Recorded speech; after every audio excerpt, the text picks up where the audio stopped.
eno mlajših literarnih prireditev v najmlajšem mestu v Sloveniji počastil kot gost profesor Boris Pahor. Boris Pahor, Boris Pahor, ki je, kot je že prej Luka Lisjak omenil, eden redkih slovenskih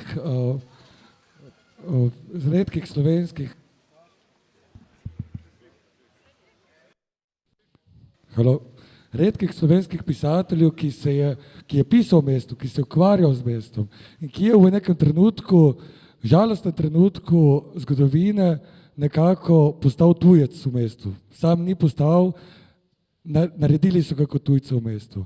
In njegova pričevanja gotovo pomeni ogromno za današnji čas, ki ko govorimo, da ni več mej, da ni več teh stvari, ki se mogoče vračajo in mogoče moramo imeti vedno to v spominu.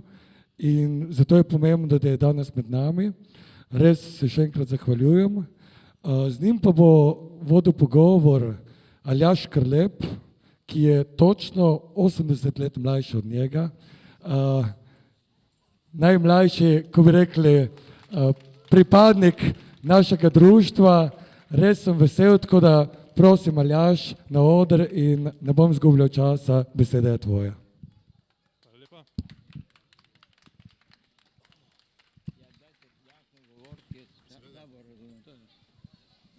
Slabo razumel. Probali čim bolj jasno. Prosim, lepo, ja. Zdaj vsi prav lepo pozdravljeni na tem zadnjem zaključnem dogodku našega mesta knjige. Še posebej lep pozdrav pa gre gospodu, našemu slavnostnemu gostu, profesorju Borisu Pahorju. In zdaj, ker gre le za festival Mesto knjige, bo pogovor večinoma tekel o dveh tematikah. In sicer o mestu in o knjigi. In preden začnemo, bi rad tukaj prebral nekaj besed iz dela našega gosta. Ko bodo ljudstva spoznala, kdo ste bili, bodo od žalosti in pekoče vesti grizla zemljo. Mučila jo bodo svojimi solzami in vam postavljala templje. To niso besede Borisa Pahorja, temveč francoskega pisca Jeana Brulérja Vercorja, ki jih je Pahor vstavil v začetek svojega velikega romana Nekropola. In te templje, o katerih govori, lahko brez večjega napora razumemo tudi kot mesta. Tako Trst, ki ohranja slovenstvo, to počne tudi na solzah ljudi, ki so ga kadarkoli imeli čast pomensko graditi. Seveda pa tudi naša Nova Gorica, ki je zrasla na bivšem pokopališču in je tako prepojena s solzami in deluje, kot da so ji ravno te solze podelile to mokro, ilovnato površino, na kateri je bila tako neprimerna gradnja tega mesta, tega templja. A mesta vztrajajo, stojijo naprej, kljub vsemu temu. Ampak najbolje bo, da pustimo ob strani te abstrakcije. Naš gost namreč... Ni abstrakcija. Nažalost ni abstrakcija. Resnica je, da vse to slabo, kar je doživelo 20. stoletje, Vercor je pisatelj, ki je vzel zase ime nekega kraja, Vercor, kjer so Nemci požgali vas in je bilo hudo in partizani so plačali gor, ker so ostali sami nekako v hribovitem področju, brez prave pomoči. So pozabili nekako, da je tam veliko ta grupa partizanov, ki se bo borila sama proti Nemcem. In Vercor je pisatelj, ki je napisal veliko knjigo časa vojske, Molčanje morja, ki je cel svet prebral, kjer opisuje o dveh Nemcev, ki so prišli v eno družino, oziroma samo mož in žena, in ki so po vsej sili skušali se pogovarjati, kako češ, da oni se zanimajo za Francijo in tako naprej. In so imeli za odgovor samo molčanje. Se pravi, molčanje morja je rekel on, kako češ, molčanje cele Francije. Ob tej poskusu, da tistem trenutku skušajo nekako se nekako dopasti vsaj, da bi vsaj sprejeli njih nekako, kot predstavniki boljše Nemčije, tako naprej. In tam so odgovorili z molkom češ, kaj boste zdaj poskušali reševati vprašanje, ko ste zasedli celo Francijo, tako naprej. Jaz sem bil v Huminu zdaj te dni in po kosilu, ga sem me povabili prej na kosilo, po kosilu sem rekel, naj se vležem, pa jaz nima navade, da se vlečem, jaz nisem vlegel po vojski. Po vojski se nisem enkrat popolno vlegel jaz. In sem zmeri hodil po vojski. In ko sem šel na sprehod po kosilu, sem po sprehodu se usedel v pisalnemu stroju, do 6. ure zvečer sem tipkal. In tako sem tudi povedal tem gospodom, sem rekel, ampak grem vseeno v sobo, se bom usedel, dajte mi en kos enega časnika. In so mi dali en časnik, ki se imenuje Il Fatto del Giorno, ki piše samo o kar se slabo godi v Italiji, in sem odkril en pomemben članek, ki pravi, kuga našega časa je,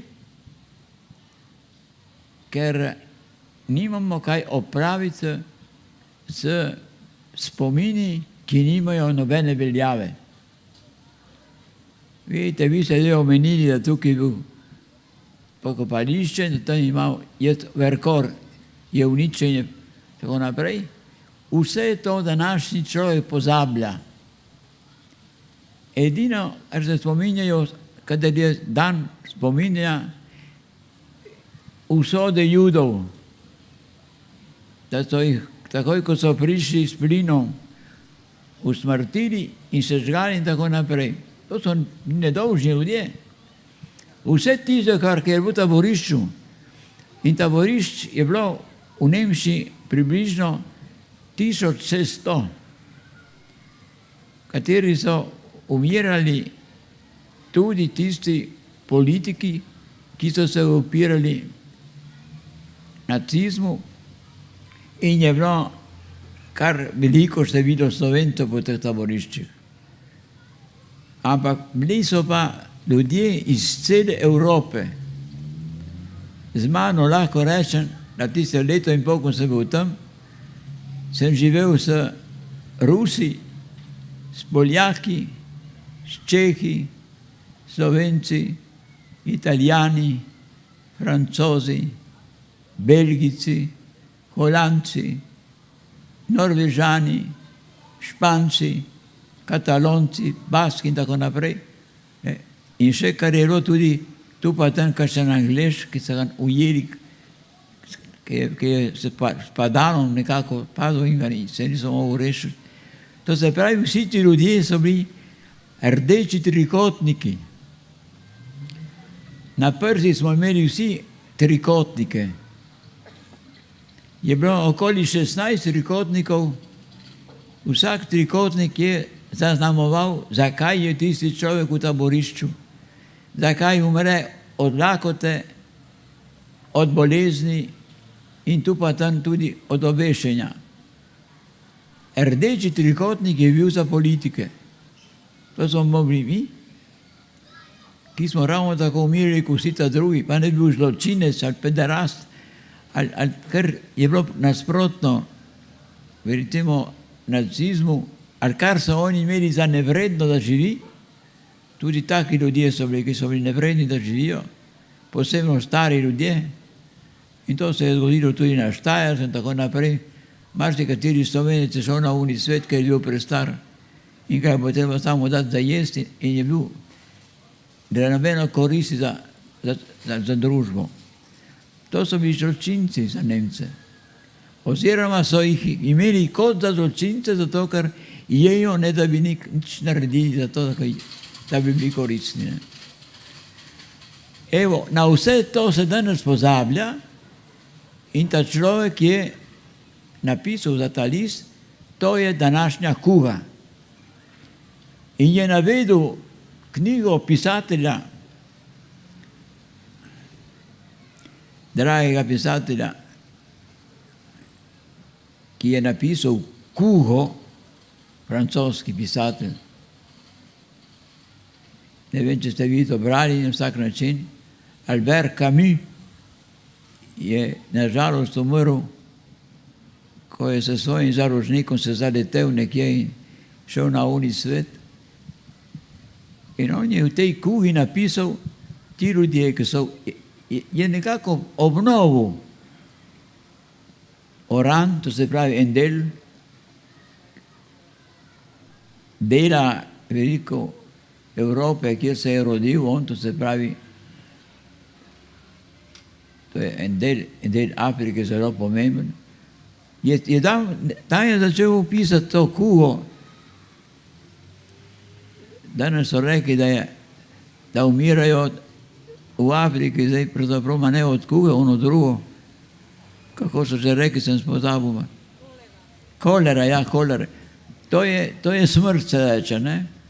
Manzoni je napisal v Promešči spozi, se pravi v Zaročenci, ki je napisal v Milano, kugo v Milano.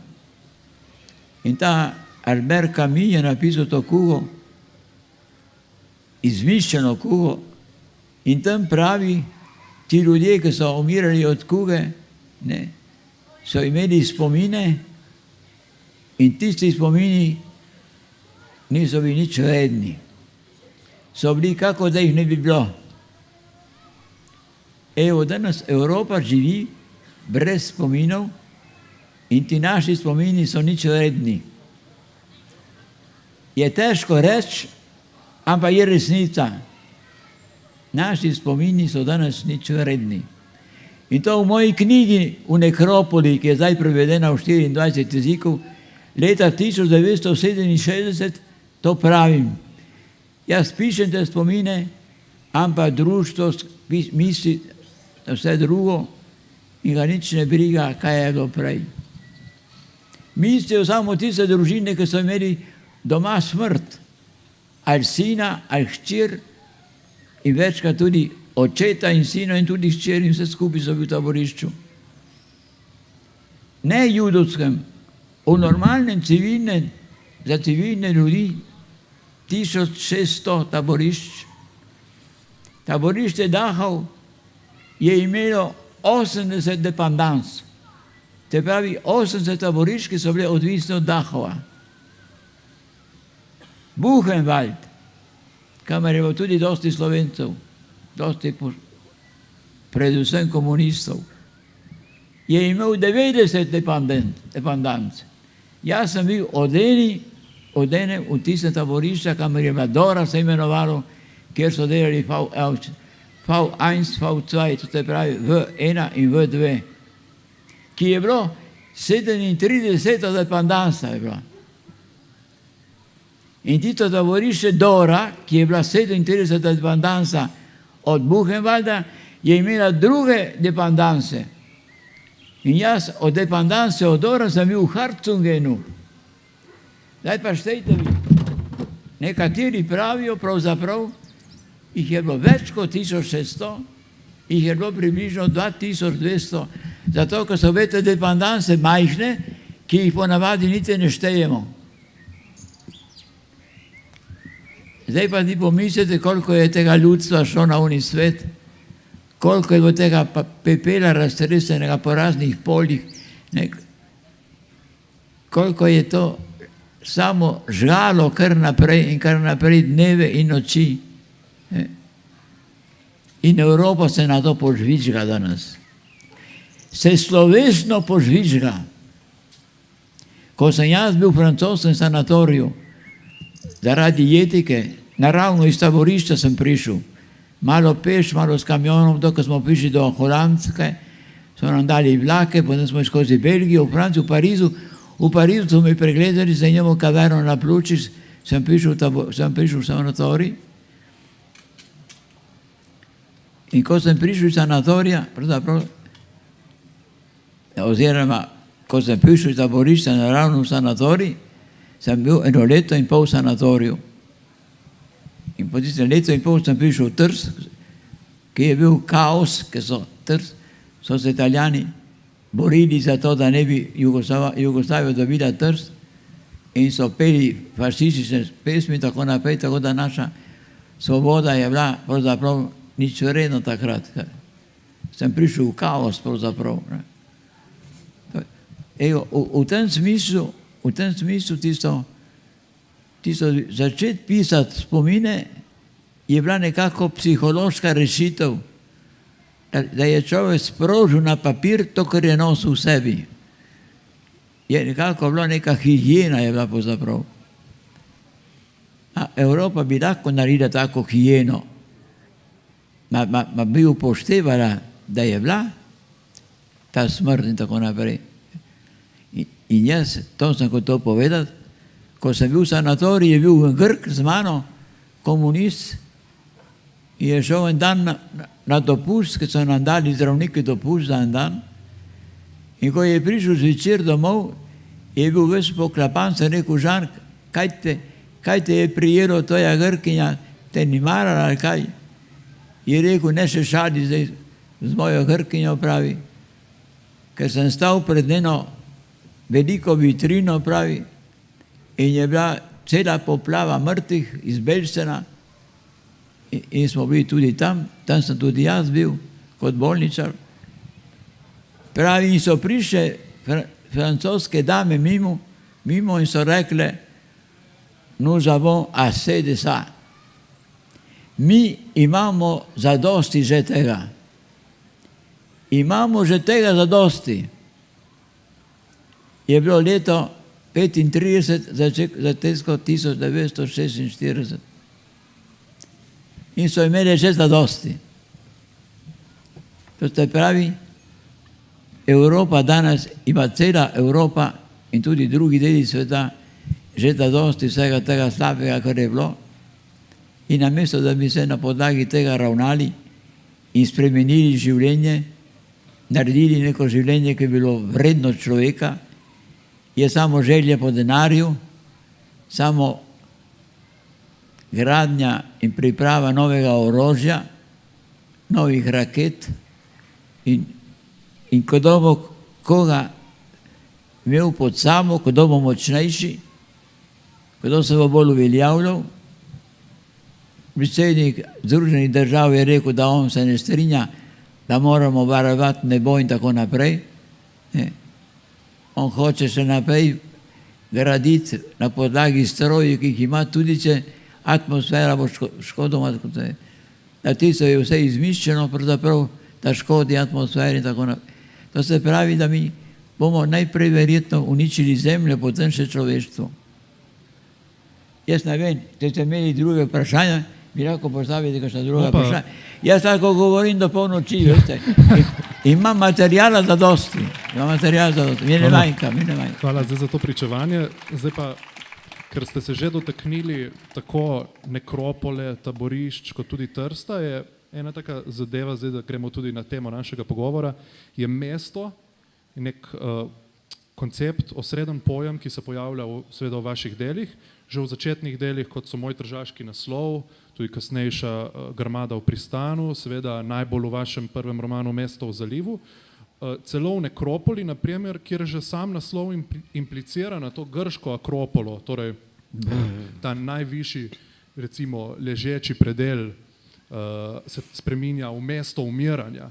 In vsa ta dela, najbolj seveda Mesto v zalivu, kaže na nek ambivalenten odnos do mesta kot takega.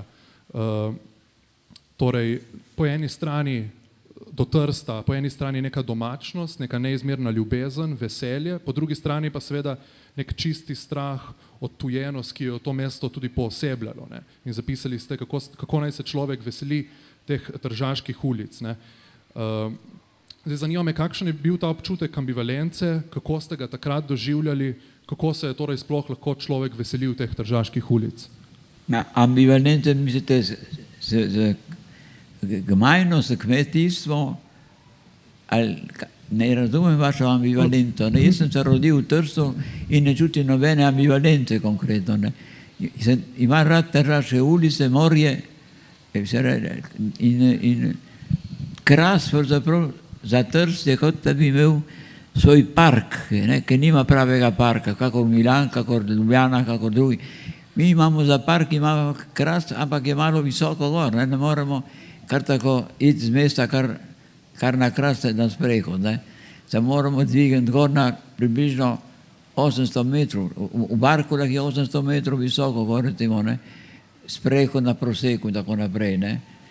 V čem vidite vi ambivalentov? Tam bi rad razlagal, prosim. V romanu Mesto v zalivu se opazi ta dvojnost, nekako neka domačnost mesta Trst, po drugi strani pa tudi neka tujost, odtujenost, ki jo predstavlja pod, recimo, ker so bili Slovenci takrat zatirani in tako naprej. Ja, to da se tiče določeno slovenski položaj je bil ponavadi bolj proletarski del je bil v Trstu slovenski, proletarski del je bil slovenski, ampak ni bil zatiran. Do leta okoli 1870, ker so Italijani se združili, Porta Pia in so papeža vrnili iz Ljubljana, iz Rima ven, ne, in so oni dali glavno mesto. Tako se je Trst nekako en del Trsta, ne, to se pravi tisti bolj vneci Italijani, ker Trst ni bil nikdar italijanski. To je že sam Scipio Statoper, ne, ki je rekel po svoje Italijan v Trstu, ne. Čeprav se piše Statoper, ne, in je sam rekel, to pomeni Zlatopir, ne, to se pravi, je po izvoru slovanski pravzaprav, ne, Zlatopir. Ampak v bistvu smo imeli mešani, ne, in Trst je bil italijanski, slovenski, grški, srbski, češki in tako naprej, in to postaja spet zdaj. Zdaj je Trst moral odpreti staro pristanišče, ki je polno skladišč, praznih že celo povojno življenje, ker Italijani niso hoteli odpreti, zato da bi prišli spet Slovenci notri, Hrvati in tako naprej, zato ker je hotel, da bi mesto bilo italijansko. Ne? Oni so se borili za Trst, ampak niso Evropi povedali, da njihov Trst je dopostojne. Do skoraj veliko vrha Triglava je bil Trst. Je bil en četrt naše Slovenije zadnji Trst bil. To bi treba napisati v zgodovino to. Tako ni. Ta Trst je bil Trento Trieste. In ko so Biljaki bili v Trstu, zvečer so hoteli iti na dopust, je rekel, gremo v Trento. Trento je pa pod Dolomiti gor hodira, ne?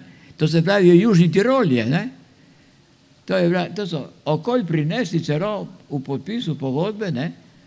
Zato, da bo oni šli na italijansko stran, da se bojijo za Trst in Južni za Tirol oziroma za Trento in nekaj otokov dol v Dalmaciji in tako naprej, ne? Ma to je bil, ozemlje je bilo to, ne? In mi v Trstu smo bili v Boga raja, ki smo bili, nekateri so bili, recimo naše matere so bile kuharice, drugi so pometane, tretje so šivane, so bili peki, so bili zidarji, so nosači v pristanišču, tako naprej. Dokler ni začel napad, ne. Leta 1948 smo imeli v glavnem mestu Trstu, ki je bil borzni trg, to je borza bila, ne. Smo imeli svojo štabljansko čitalnico in tako naprej, ne.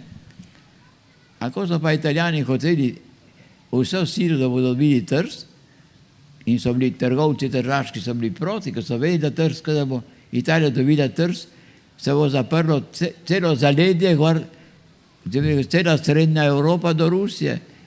Je bilo veliko imelo, Dunaj je imel Trst za glavno izhodišče na morje, ne?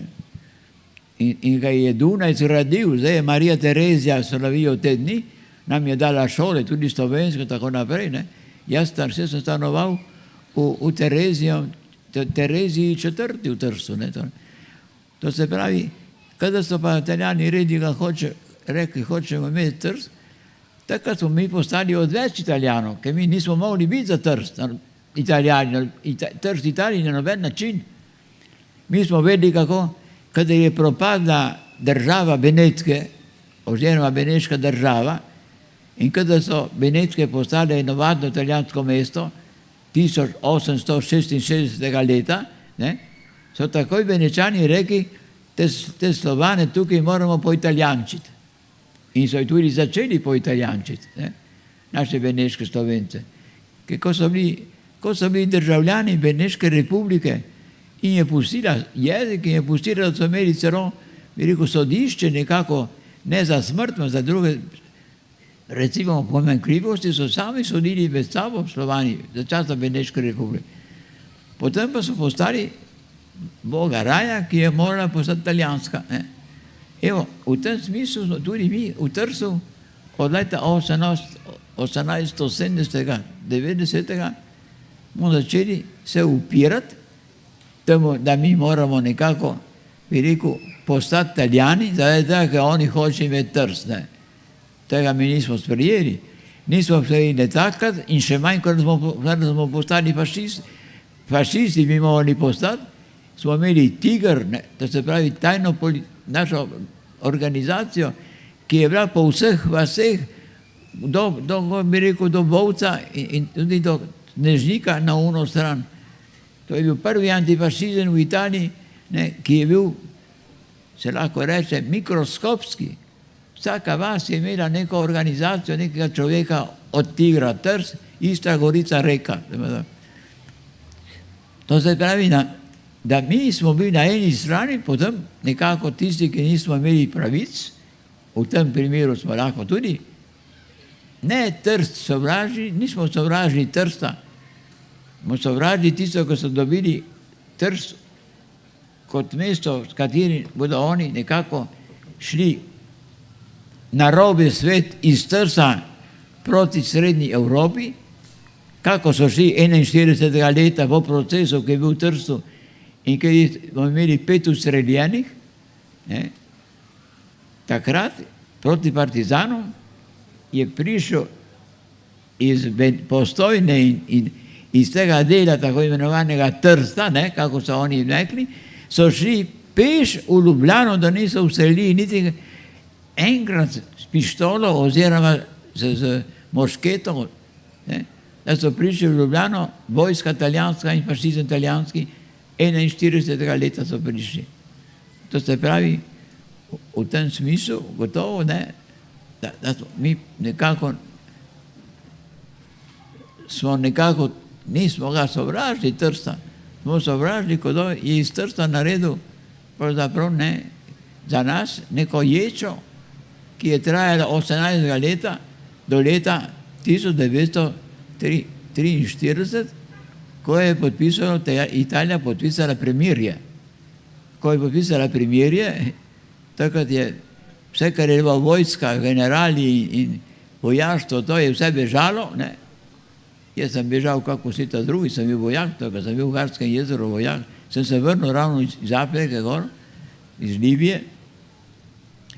Takrat so Italijani imeli to srečo, da je rekla Osvobodilna fronta, vi drugi poberite se in odidite v Italijo, če nočete biti tukaj pri nas ujetniki, samo pustite tukaj orožje. In tako nekateri so se upirali, nekateri niso hoteli.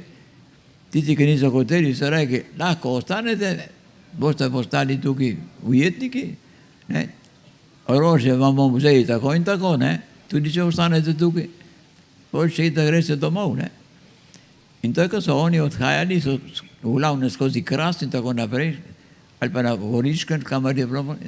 In naši so jim dajali obleko, ki so imeli v omari od očeta, od sina, zato da so Nemci jih lovili. Nemci so lovili. Tudi jaz moral bežati. Jaz sem prišel iz Italije v civilu, na postaji so bili že Nemci. Je bila že SS. Je že bilo treba izkaznico in sem bežal gor proti Proseku. Sem hotel vedeti partizanom, potem so me prepričali, da rabijo v Trstu, da naši ljudje ali so v zaporu, ali so že šli k partizanom.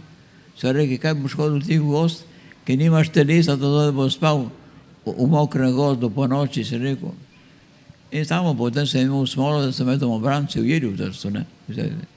Ampak na vsak način ta, kako ste rekel vi prej, to dvojnost Trsta, veliko mesto, lepo mesto in naša usoda, dokler je Avstrija bila, je bilo srečno mesto in mi smo bili tudi srečni v njem. zato ker Trst takrat ni bila nobena manjšina, Slovenci v Trstu. Je bilo več Slovencev v Trstu, kako v Ljubljani takrat. In so celo mislili, da bodo univerzo v Trstu ustanovili. Gospod Tuma in drugi, ki so bili tako levičari, tako naprej, so predlagali celo takrat, da bomo univerzo v Trstu. To se pravi, da mi smo bili pravi meščani v celoti in se tudi čutimo danes pravi meščani in tudi pravi Tržačani in tudi svoje pravice smo imeli zahtevali kot taki. Malo drugačna je bila Gorica, ne? Gorica je bila pa bolj slovenska kot italijanska v bistvu. Ne? Furlanska, recimo, slovensko-furlanska je bila. Ne? A tudi v Trstu smo doživeli zdaj po vojski, da so prišle gospe iz raznih krajev Evrope in nekatere starejše so rekli, veste, da ta Trst za časa Avstrije se je žišalo bolj govoriti slovensko kot italijansko v Trstu. In je bilo res.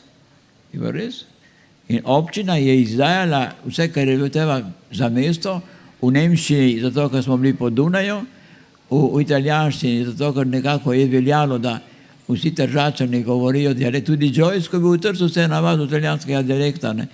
Kako znajo vsi Riviči, po celi Dalmaciji govorijo dialekt italijanski. Ne?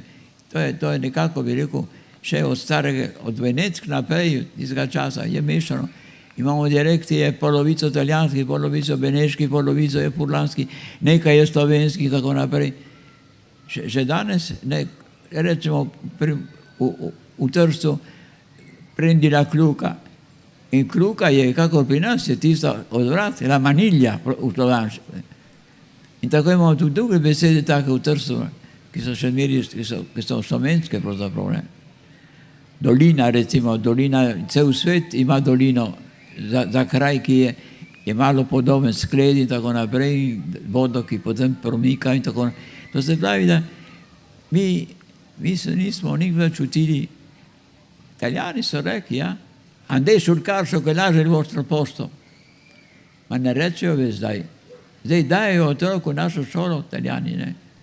Zato, ker pravi zastojn, ima otrok nov jezik in slovenščino, lahko tudi razume ruščino in poljščino, če treba. In danes je treba, imamo potrebo po prevajalcih. Jaz ne vem, jaz sem odgovoril, mislim, na splošno, na vaše vprašanje.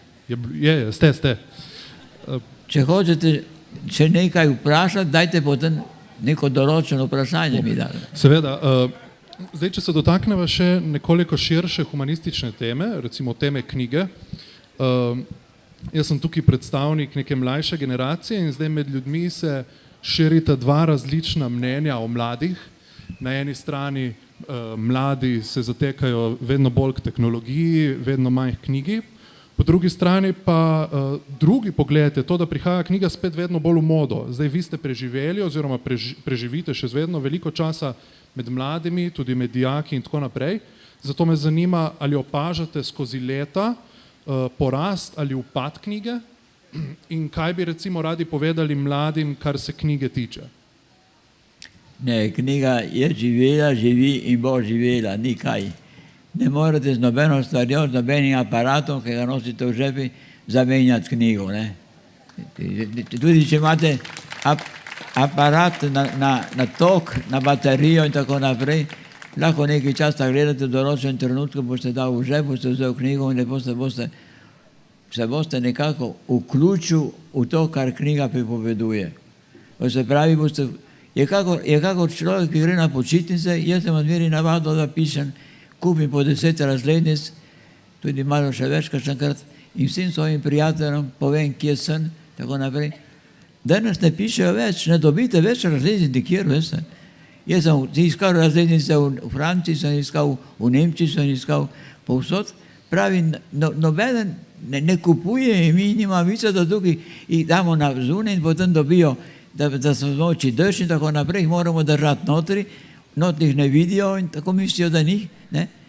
Tako je pri knjigi. Tiste aparate, ki nosijo in ki potem neki berejo, neki gledajo, to se bo vse preživelo. Ker človek zmeraj skuša najti neki kontakt z neki kontakt z nečim, kar je živo. In knjiga je živa, dobro je napisano, to enkrat je, da je napisano. Ne more imeti zvočno, da vam pripovedovalo. Ne? Čeprav imajo že pripovedi, ne? Moje knjige, recimo, so menda 2 ali 3, da lahko pritisne na gumbi in posluša roman. Ne? To danes so naredili zaradi tega, ker nekateri hočejo to imeti. Na vse tiste knjige, ki jih imam, jaz niti ne vem, če jih je 30, je tam menda 2, ki imajo za poslušanje. Drugi morajo kupiti, ne? Če hočejo prebrati, ni drugega. In zdaj, če je knjiga pošla, jo morajo ponatisniti. Ali pa bo rekel, bo šel, da se bo sposodil v knjižnici. Ne? Ampak tisto v knjižnici je mora vrniti čez 10 dni, a čez mesec, a ne more držati doma, da bo bral, kada bo on hotel. Ne? V tem smislu mladina danes sama ne ve prav, kaj če. Vso to, da ona ne zna šteti, če gre kupiti malo sira, malo kruha, malo špinač in druguni in da zaračuna spodaj, koliko je potrošila, ne ve, ker ne morete tipkati. Ne more natipkati, da bo vedela, koliko je potrošila. Ne zna še šteti, ne zna. Ne. Na pamet ne zna. Bo vzela svinčik, v redu, ne? Ampak hvala lepa, ne, da boš ti vzela svinčik, ko pa on samo natipka in ti da lisek v roko. Ne? Ampak ta način je zguba. Ne? To dobro, dokler gre samo za še šteti nekaj, kar si kupil, ne, še naj bo. Ampak da moraš ti zmeri nekako pričakovati, kadaj boš tipko, da boš vedel, da se bo, kaj razumeš, kaj odštevaš, ne samo na matematiki, ma tudi pri slovnici, drugo, da dajo otrokom, zdaj še v osnovni šoli, da mora imeti računalnik. To je največja bedarija, ki jo morajo narediti za možgane. Možgani morajo začeti delovati takoj. In za delovati takoj. Ni tisto, kar bo on tipkal na računalnik, da bo razvijal delovanje možgane. Tisto bo samo si vtisnil notri nekaj, kar ne bo razvijal. Ne? In ko bo začel razvijati, to je mišljenje, to je razvoj. In naši možgani so čudež, kaj so sposobni narediti. Ja. Ma ne zato, da jih boš ti natipkal na računalnik. Ne? To se pravi, jih moraš uporabljati, jih moraš, zato da delovanje. So čudež, če jih uporabiš. Jaz imam telefonček v žepu, ampak ta se ni rodil, zato si natipkal na računalnik. Je moral on prej zračunati, kako bo prišel do tega, da bo v tisti žmajhni škatlici vse skupaj eno z drugim se povezovalo in tako naprej. To se pravi, je zmeri človeški razum tisti, ki gre naprej. Gotovo, da si pomaga, kamar more. To je enkrat ena, namesto da bo še števil, ne vem koliko številk, zato da bom dobil neki rezultat, če ima da možno, da tisto preštudira, v tistem smislu lahko rečem, on uporablja vpliv možganov. Zato, da možgani imajo manj dela, zato, ker če mora še števati, kakšen kaj se treba še šteti, tudi stotine in tisočine, preden prideš do konca. Ne? Zato se že enkrat ljudje še prej so nekako imeli veliko matematike in drugi, ki so to nekako počenjali in to pomagali. Ne? Ma ne na ta način, kot je danes. Ne? To je noro, je, ne? Čisto preprosta norost, ne? Zgrešena, psihološko zgrešena. Ne? In psihologija je nekaj, kar je zelo koristno v človeku. Je to, kar sem rekel jaz, za narodno zavest. Biti zvest svojemu principu narodnem, svoji identiteti, je en način biti možgansko, psihološko zdrav.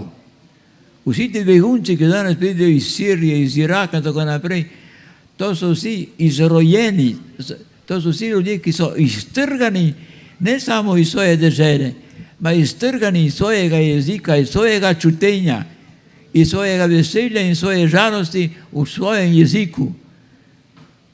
To so bolniki, so ti ljudje. In te so to razumeli tudi tisti, ki jih prijemajo, da najdejo učitelji, ki govorijo tisti jezik, iz katerega oni prihajajo, da jih nekako šolajo posebej, ne, da poznajo počasi tisti jezik, ki mora postati njih nov jezik. Razumete? To se pravi, v tem smislu narodna zavest je v bistvu tudi zdravje. Čeprav danes ravno mladini, ki ste rekel prej o mladine. Mladina pravi danes, na srečo našo, tudi slovenska pravi, mi smo za globalizacijo. Globalizacija pomeni cel svet. To se pravi, spoštujmo našo mater zemljo, spoštujmo vse ljudi, bodimo vsi nekako globalizirani, to se pravi, cel svet je nekako enak in podoben in tako naprej, ampak v bistvu pravijo modrostno, bi rekel, pomembni ljudje, pravijo, to je globalizacija v redu. Tehnika ne more ne biti globalizacija. Tehnika je nujno, kar je, ne? Ampak to ne pomeni, da boš ti imel globalizacijo v tehniki, da boš tudi globaliziral, da bodo vsi ljudje govorili samo jezik, da bo nehala biti neka zgodovina, recimo določenega plemena, določene nacije, določenega, bi rekel, dela človeštva, ki ima svoj jezik. In Evropa do danes se tega rešuje, da v skupnosti, v celoti Evropske unije ostanejo razni partikularne veljote, razni, bi rekel, res konkretni jeziki, razne tradicije, razni spomini, ki imajo veljavo in ki je nekaj pestrega, kakor je narava pestra, ki ima različne cvetlice in različne živali, tako ima tudi človek različne doživetja, različne spomine, različne pisatelje, na eni strani Goetheja, na eni strani imajo Danteja, na tretji imamo Prešerna, na četrti imamo recimo v Franciji Balzaca oziroma, če hočete, še druge. Ne? To se pravi, so različni ljudje z različnimi spomini, ki imajo pravico, da to ostaja, da to ne zamre. Nasprotno, globalizacija naj bo, ampak obdržite razne variacije, razne partikularnosti, ki so dragocene, ki je treba ne samo braniti, ampak je treba celo jih,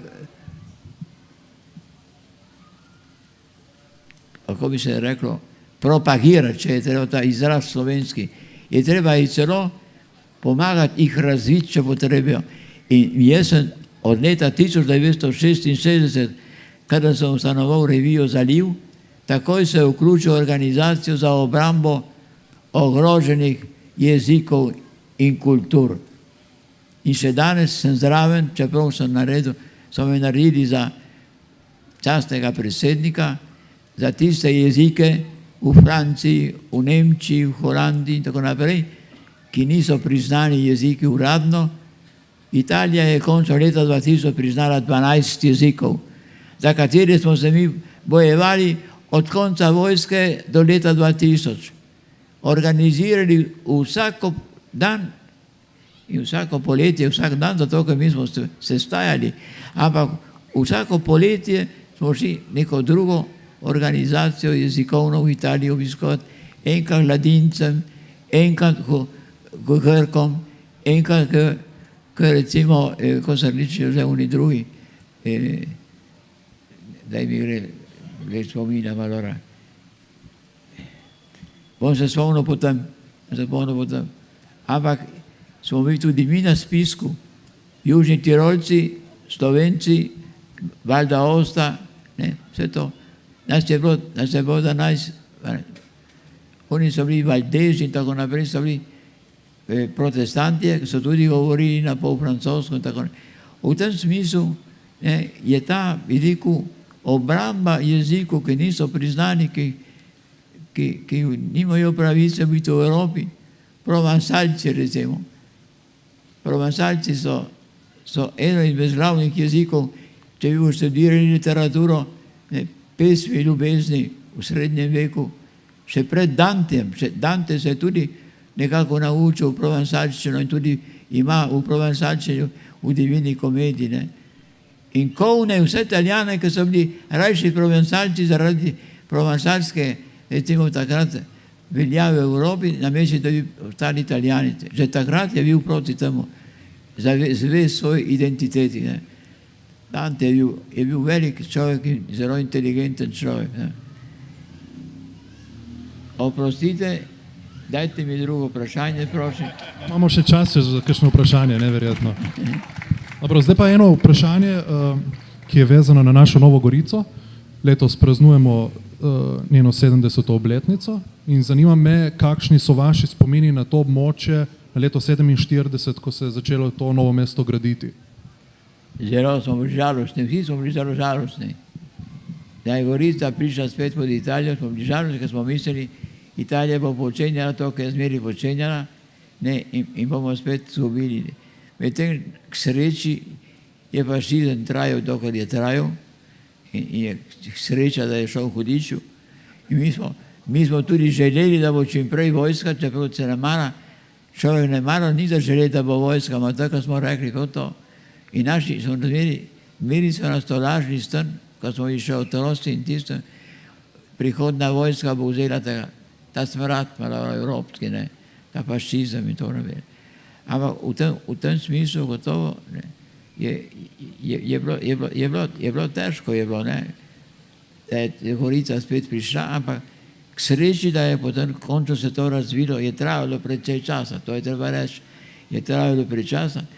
Tudi še danes ni urejeno, še danes ni dvojezičnosti, recimo ne v Trstu, ne v Gorici, ne v Vidmu, tako naprej, to je še zmeri nekako blokirano, kako češ, da ne sme biti okuženo z tujim jezikom, ne, mesto, ne.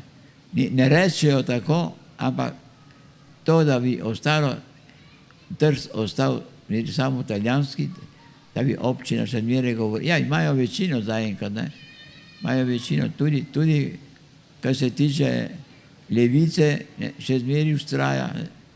Tudi levica takrat je bila, da Trst ostane v Italiji. So bili tisti prav, bi rekel,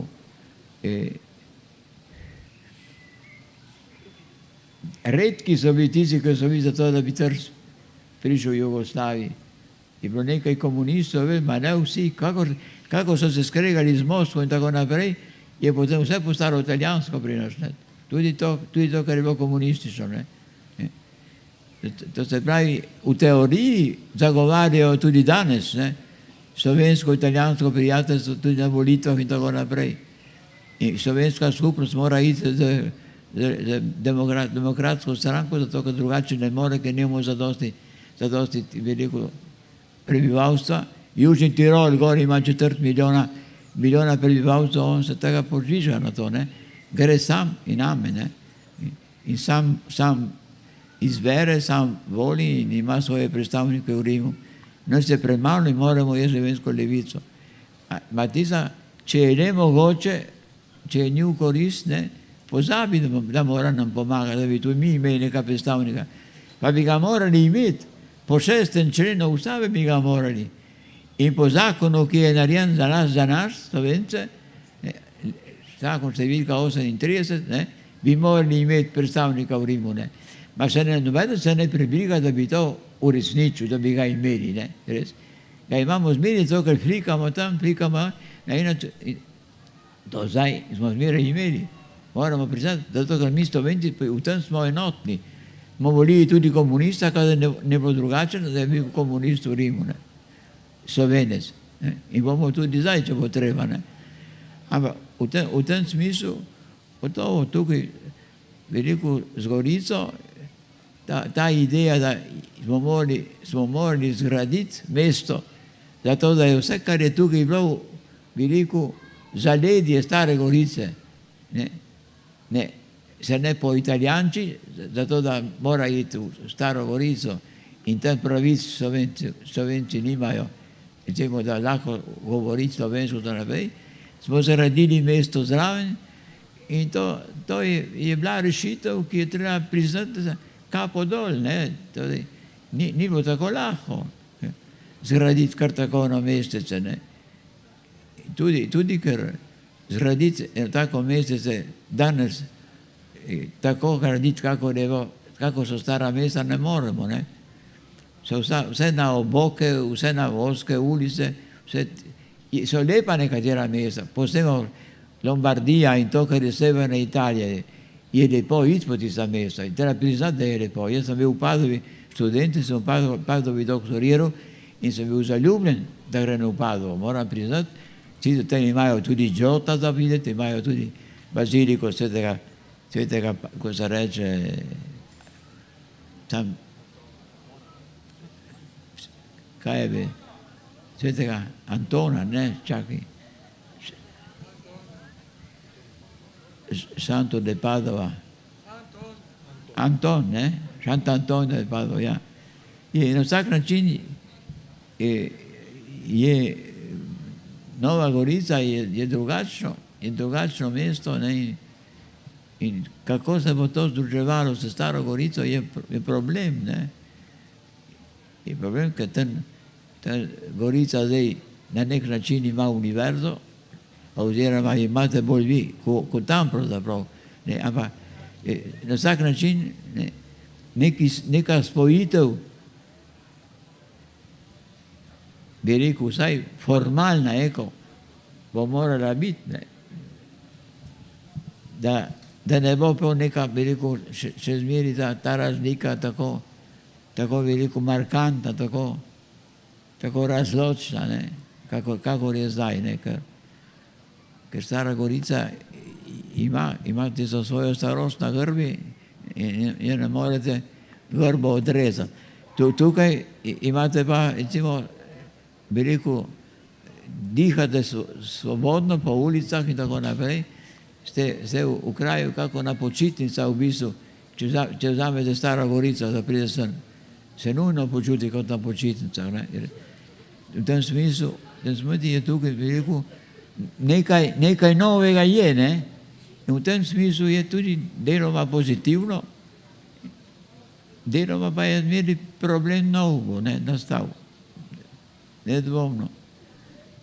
V bistvu bi bilo, če bi Stara Gorica še bolj se naučila slovensko, da bi tam nekako Slovenci, ko pridejo, ne samo nekateri, ampak nasplošno lahko po slovensko kupovali, ne?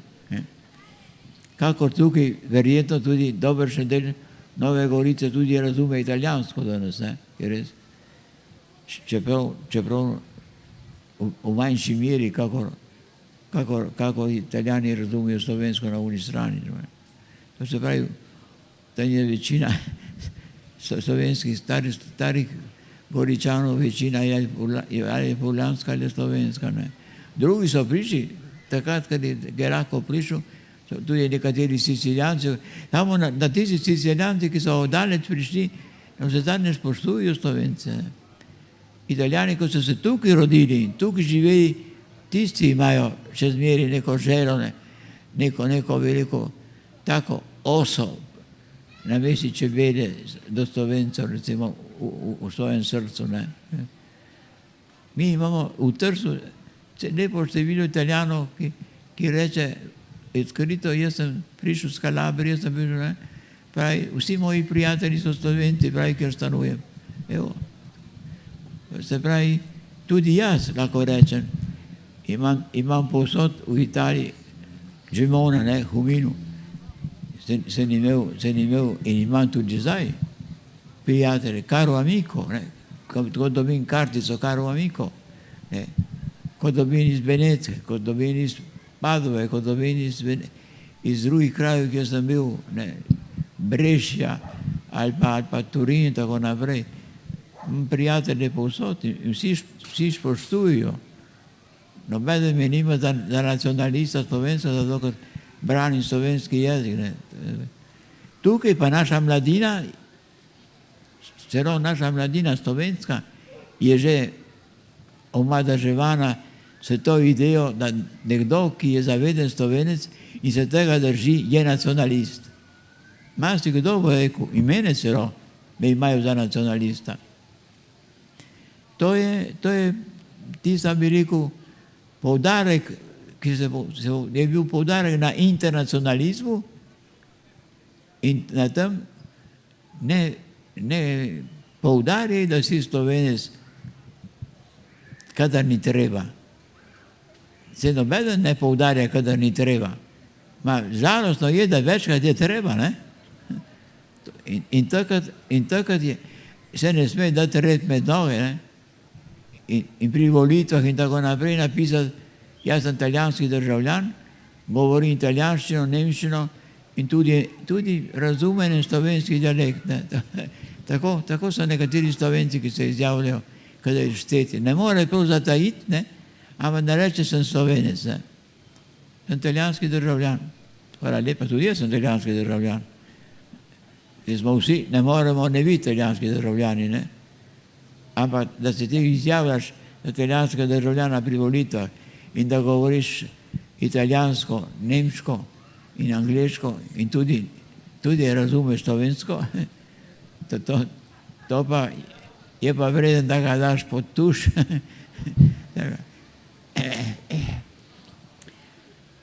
Dobro, še eno kratko vprašanje za konec, recimo, oziroma en nasvet za Novogoričane, recimo. Kaj je nek pomen Nove Gorice, tako nekega mesta na obrobju, ki je vedno nekako v senci nekih centralnih večjih mest, kot je Ljubljana? Kakšen je pomen mesta, kot je Nova Gorica za Slovenijo, če probamo na kratko nekako odgovoriti? Za Slovenijo ne vem. Slovenija se malo briga za obrobne kraje. Malo briga, se briga, kjer je morje, kjer gre lahko na kopanje, tukaj na morje nimate, v Soči, kvežim, da pridijo iz Ljubljane loviti po strvi, ne, v Sočo. Drugače jih ne briga drugo, ne, jih ne briga. Nimajo organa, da bi brigalo, razumete? To je Vojvodina Kranjska je, ni kaj ne, in se ne reši tega, se ne reši. Ne. Nažalost je tako, ne more meni noben Ljubljan oponirati, ker je to resnica. Oni so ponosni. Poslušajte, meni je neka slikarka iz bi rekel, Prekmurja, recimo, evo, naredila moj portret in se ji zahvaljujem, ker mi ga je darovala.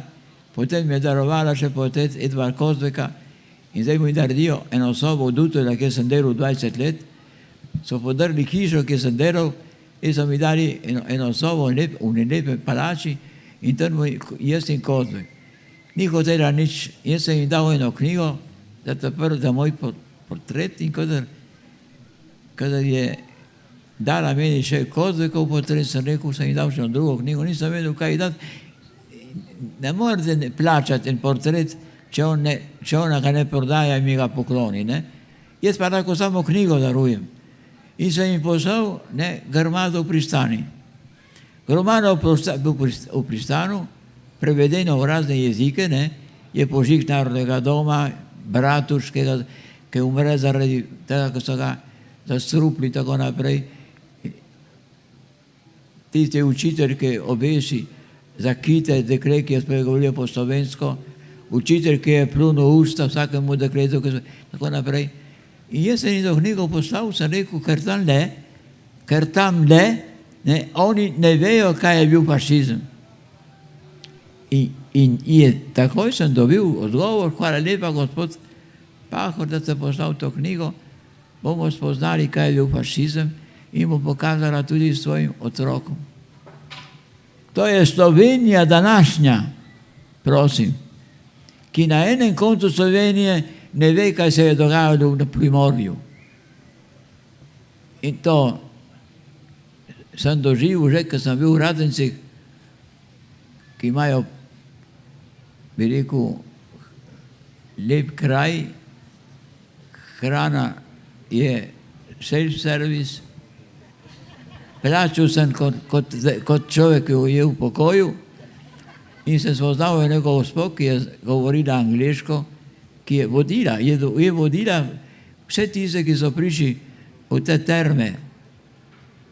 V Radence je ona vodila vsak dan nekaj na spreko, zato da se niso kopali, da niso imeli nekaj variacij. Ta gospa, je imela 42 let. In ko sem jaz tam imel intervjuje, parkrat, in sem jaz govoril, so prišli iz Francije, so prišli iz Nemčije, tako naprej. In so prišli nekateri tudi, ki so govorili slovensko. In pri Francozih in drugih je bil prevajalec. Jaz govorim ponavadi dobro francosko, nemško, s težavo, ne, in rajši vidi, da je prevajalec. In ta je poslušal, je rekel, kaj dovolite, gospod Pahor, da jaz poslušam. Si rekel, prosim, če imate čas, zakaj pa ne? Ona, ko smo končali, je rekel, vi ste govorili na 1,5 ure, gospod Pahor. Se rekel, ja, na 1,5 ure, razna vprašanja, tako naprej. Pravi, veste, da jaz, kar ste vi govorili o Primorski, o vaši šoli in vaših tistih, jaz nisem vedela absolutno nič. Se rekel, ma niste bila šola na tu v Sloveniji? Ja, pravi, vse srednjo šolo, to sem. Jaz sem enkrat šičala v Trstu, pravi, profesor telovadbe, naj je enkrat govoril o Trstu, da je njegova teta bila v Trstu in da te je bila ne vem kaj.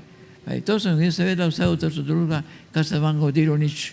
Pa sem rekel, ma o fašizmu v Trstu, vse tisto, kar se nam dogajalo. Pravi, jaz nisem v šoli slišala nič, je rekel. Evo, zdaj se je konstatiral, ko sem poslal to knjigo tej slikarki, ne, da ona se je zahvalila za knjigo, ki bo govorila o fašizmu. Zdaj pa povejte mi meni, kaj naj jaz rečem v tej deželi, slovenski. Povejte, kaj naj rečem. Kaj šiši v šoli o narodni zavesti? Kaj šiši o ljubezni za patriotizem? Kaj šiši o tem, da bodi Slovenec, da to, da bo jezik ostal in tako naprej. Gospod Žmavc, ki je minister, ki ni pravi minister, ma ga imenuje za ministra, zato, ker se splača, ne, da so oni dali ga ministra za nas, tam dol. Ne. On je prišel v Trst in so mladi tam naredili neko predstavo in zelo so igrali in tako naprej. In potem je rekel, moram videti to, ker me čaka neko drugo delo. Jaz vam čestitam za to, kako ste to prikazali, ampak rečem vam, ostanite Slovenci, da boste ohranili svoj jezik. In jaz sem njemu čestital. Sem rekel, to je prvič, ko po vojski jaz slišim nekaj takega iz Ljubljane. In človeka, ki danes ne skrbi kot minister, ma nisem slišal v Trstu ne nobenega veliko, ki bi bil predstavnik, ne, in ki prišel dol in da bi rekel, edino ena ministrica je bila lansko leto, ki potem je izgubila službo celo. In so jo vrgli, zato ker je hotel predsednik države, predsednik vlade, da da denar, ki ga ima za kulturo, za podzemlje v Idri, zato ker rešujejo tam, kamor se pravi, ker so zakopali srebro in tako naprej, da bodo čim bolj to zaradi turizma, ne vem kaj. Ona reka, ma jaz ne dam to, kar imam za kulturo, za neko podzemlje Idri, je reka, ne. Je zletela, ne, zato ker tisti, ki so dali za podzemlje, so čakali denar in denar niso imeli kaj vzeti, so vzeli pri kulturi, ne. Evo, pa imejte vi spoštovanja do tega. In jaz sem govoril s tem predsednikom vlade, ne. Sem rekel, gospod predsednik, vi ste hotel z mano govoriti in ste me vprašali, kaj mislim jaz o drugem tiru iz Divače v Koper, iz Divače v Piran. Sem rekel, dajte narediti tam, kar bo stalo 600-800 milijonov, ne dajte tam, kar zahtevajo na 1,4 milijarde, sem rekel. Če je možno za 800 milijoni, tisti, ki hočejo 1400, bodo oni zaslužili tisto, kar je treba za progo. In zdaj, zakaj boste se bali teh let, da vas vržejo, če ne boste njih sprejeli? To so zmožni, da vas vržejo, je res. Pa zakaj se boste bali, če ne boste naredili to, kar ljudstvo pričakuje? In ljudstvo pravi, mi 800 milijonov zberemo, imamo že sama posojilnica oziroma barovalnica ima 3 milijone na razpolago, pravi. Ne? Ampak, kakor kaže danes, ne, se mora ljudstvo zbirati, zato da bo volilo, tako se reče, živi temu, ne, da bo naredilo ljudsko štetje proti bi rekel, določitve vlade. In kaj boste potem vi sklepali pri tem? Ne? Boste sklepali, da komandirajo tisti, ki hočejo zaslužiti. In če ne ubogaš, ne, prej ali potem te vržijo. Ta predsednik ni ta pravi, zato ker ne zna izbirati pravilne načrte. Je tako? To niso moje izmišljije. Ne? Ja, tako, no. Tukaj se mi zdi, da bi bilo dobro, da zaključiva, nas že preganja glasba. Vi ste lahko zadovoljni, da imate tako lepo mesto in dajte ga lepo držati in dajte ga s turizmom spoznaviti Evropi. Dajte ga pisati Evropi, to je mesto, ki se je rodilo mimo grede zaradi našega žrtvovanja, ker smo ostali bez glavnega mesta za ta del Evrope, ne? In danes imamo eno lepo mesto in smo ponosni in pridite nas obiskati. To dajte v vaš turizem in kulturni turizem. Če imate, kako ste imeli zdaj nekaj o knjigi, bi lahko tudi napisali nekateri vaši, ki so sposobni, v italijanščini ali pa v francoščini.